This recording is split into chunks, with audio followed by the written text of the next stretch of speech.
Tour মানেই কিন্তু আনন্দ, মজা আর কষ্ট। ট্যুর করবেন কিন্তু কষ্ট করবেন না তা কিন্তু হয় না। যেমন আমরা সাতক্ষীরা থেকে এসেছি আজ কুয়াকাটায়, আর এই কুয়াকাটা আসতে আমাদের যে কত ঘন্টা পথ পাড়ি দিতে হয়েছে।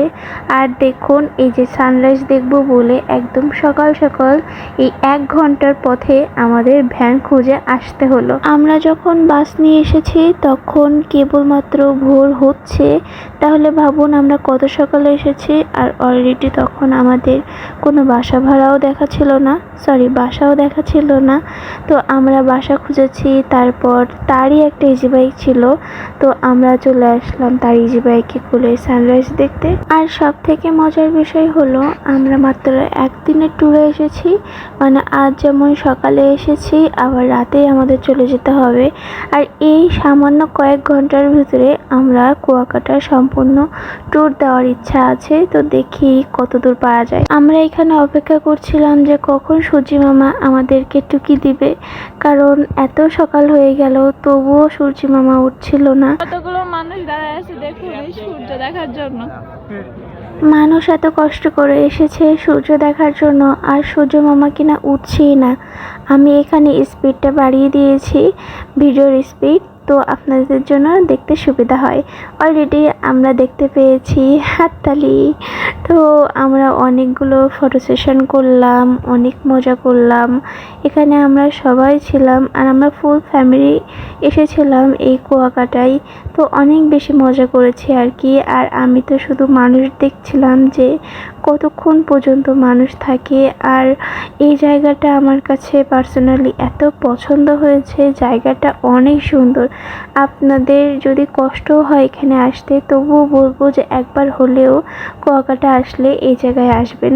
এই জায়গাটার নাম অবশ্য আমার মনে নাই, কারণ আমি মনে রাখতে পারিনি আর কি। তো এই জায়গাটা এত সুন্দর, আপনারা শুধু একটু দেখেন, ফোনেই কত সুন্দর লাগছে, আর বাস্তবে তো মাশাআল্লাহ। আমাদের তো এখনো অনেক জায়গায় যাওয়ার বাকি, এই জন্য আমরা খুব তাড়াতাড়ি বের হয়ে গিয়েছি। আর আপনারা যখন হাতে সময় নিয়ে বের হবেন তখন ও জায়গায় আরো বেশি টাইম স্পেন্ড করতে পারবেন, আপনাদের আরো বেশি ভালো লাগবে। এখন আমরা যাচ্ছি রাখাইনপল্লীতে, আর এই রাস্তাটা আমাদের পুরো স্মৃতিচারণ করাচ্ছে আবারও, কারণ এই রাস্তাটা আমাদের মাজা ব্যথার কারণ। এই রাস্তা দিয়ে যেতে যেতে আমাদের মাজা ব্যথা হয়েছে, মাথা ব্যথা হয়েছে, আর কত কি, কিন্তু তবুও আনন্দের ভিতর দিয়ে গিয়েছি আর কি।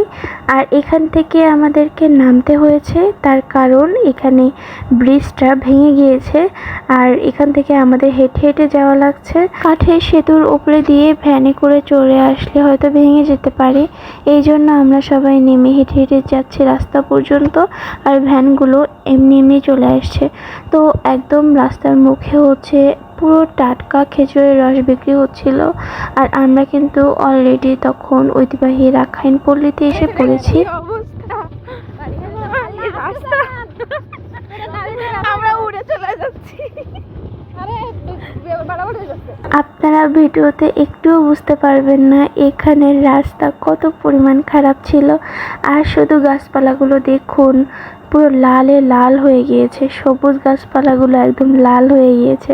তো আমরা কিন্তু অলরেডি চলে আসছি, আর জায়গাটা এত বেশি সুন্দর ছিল, আমরা আসলে যতটুকু এক্সপেক্ট করছিলাম তেমনটা না, কিন্তু আলহামদুলিল্লাহ ভালো ছিল, মানে সব কিছুই মজা আর কি। তো এখান থেকে আমরা একটু খাওয়া দাওয়া করে নিচ্ছি, কারণ আমরা সকাল থেকে এসে কিচ্ছু খাইনি, তো রুটি আর ডাল নিয়েছিলাম, আর এত দাম বেশি। আর রাখাইনপল্লীতে ঢুকে আমরা প্রথমে মার্কেটের দিকে চলে গেলাম, তো এখানে কত রকমের শোপিস আছে, আমাদের তো এগুলো দেখতেই ভালো লাগছিল, সব কিছু কেমন সুন্দর সাজানো। আর এখানে মেয়েদের ঝুমকার কালেকশন, হারের কালেকশন, তো আসলে এগুলো আমাদের দরকার ছিল না, কিন্তু মানুষ স্মৃতির জন্য এখান থেকে নিয়ে যায়। আর রাখাইন তাদের এখানে সব কিছুর দাম অনেক বেশি। আর তারপর আমরা চলে গেলাম ড্রেসের সেকশনে, আমরা কিছু ড্রেস দেখছিলাম, তো খুব বেশি পছন্দ হয়নি, কারণ অরিজিনাল তাঁতগুলো আমরা পাচ্ছিলাম না। আর আমাদের মানে আসার আগ পর্যন্ত এত বেশি প্ল্যানিং ছিল না যে আমরা এখানে যাব ওখানে যাব, এজন্য আমাদের হাতের বাজেটও খুব কম ছিল। কিন্তু সব থেকে ব্যয়বহুল হয়েছে আমাদের ভ্যানের পিছনে, মানে গাড়ির পিছনে। আমরা যখন এক জায়গা থেকে আর এক জায়গায় যাচ্ছি, তো সেখানে যে ভ্যানের গাড়ি ভাড়াগুলো এত পরিমাণ বেশি, যেখানে মনে করেন আপনাদের 1000 টাকা ওখানেই চলে যাবে। আর আমার তো সব কিছু দেখতেই ভালো লাগে। আর এখানে দেখুন কাঠ দিয়ে কত সুন্দর সুন্দর শোপিস তৈরি করা। আর আমি তো প্রকৃত গাছ প্রেমিক, আমি যে কত গাছ লাগাই, মনে হচ্ছিল যে এগুলো এখান থেকে তুলে নিয়ে বাসায় নিয়ে বসিয়ে দিই, এত বেশি সুন্দর লাগছিল। তো এখান থেকে আমরা টুকটাক কিছু প্রয়োজনীয় জিনিস কিনেছি। আমার বাবুর জন্য একটা কোকাটাইলও কিনেছি।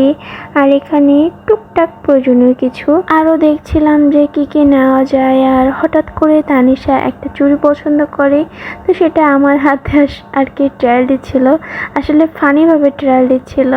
আর আমার হাতে আসলে চুড়ি মানায় না, কারণ আমার হাতটা এত চিকন, সব চুড়িগুলোই কেন জানি না বড় হয়ে যায়, আমার হাতের মাপে পাই না, টান দেওয়ার সাথে সাথেই খুলে গেল। আপনারা এই ড্রেসগুলো দেখে মাশাআল্লাহ লিখতে ভুলবেন না, কারণ ড্রেসগুলো সামনাসামনি এত বেশি সুন্দর ছিল। সব থেকে ইয়েলো কালার এবং এই পার্পল কালারটা খুবই ভালো লাগছিল। আর গ্রিন কালারটা সামনাসামনি আরও সুন্দর, কিন্তু দুঃখের কথা এখান থেকে একটাও নিতে পারিনি।